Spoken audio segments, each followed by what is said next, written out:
Christine Lagarde, as you know, the IMF managing director, has come out today and she has said the world economy would be worse off, without negative interest rates.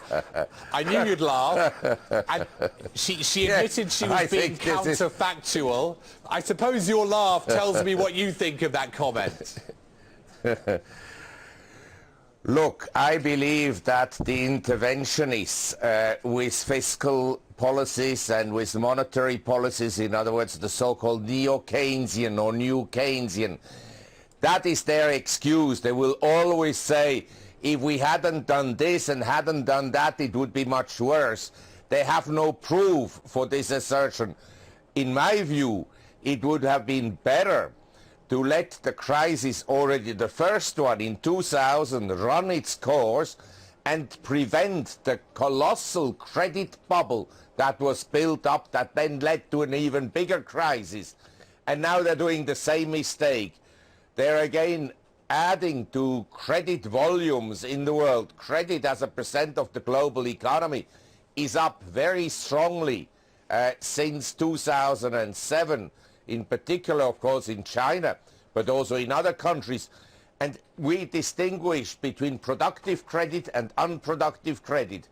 Productive credit is to build a factory with credit and then hire people and acquire machinery and then produce something, either services or goods. But most of the credit is now for transfer payments, and that is very negative for long-term structural economic growth, because it allows actually the government to become bigger and bigger and bigger and to have more regulation. And I can tell you, I'm in the financial sector, and I talk to people in the financial sector. Half their time is nowadays consumed with filling out forms by regulators. Marc, how are they going to fight then the next crisis? I mean, your prescription would have been more fiscal policy. That should have played a more active role. Will we see more publicly funded infrastructure when and if the next crisis hits? Yes, that's a very good question, because the magicians at central banks, they always come out with a new trick. And these negative interest rates that we have today, this is for the first time in recorded human history from the times of Babylon up to today that we have negative interest rates. And it's not going to end well, that I can tell you. But the sequence of how it will not end well, I'm not so sure. But they still have a lot of ammunition. What they can do is helicopter money. In other words, they can send you and Mr. Bloomberg and me and everybody, say, a check for $10,000.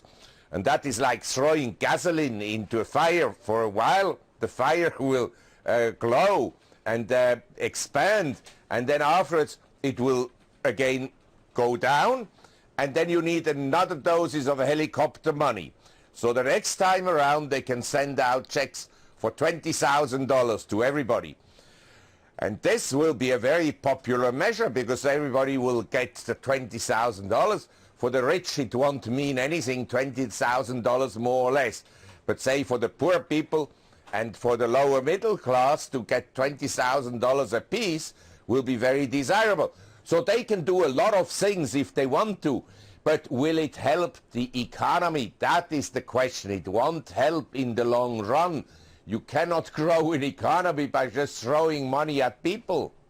What should they be doing? What policies would you want to be enacted, Mr. Faber? I want to tell you, the less policies, the better it would be. We all learned at school that the free market and the capitalistic system is the best allocator of resources. And now what we have is the worst allocation of resources, because it's the government that tells you how these resources are allocated, and they continuously expand their interventions. And I can tell you, I started to work in 1970. In the 70s and early 1980s, central banks actually never came up in discussions. They have now become like the messiah. And everybody watches what the central banks do. And in the end, in my view, they will have from a long-term perspective, no impact whatsoever. Now, can they move markets short-term? Yes, but maybe not in the direction they want to.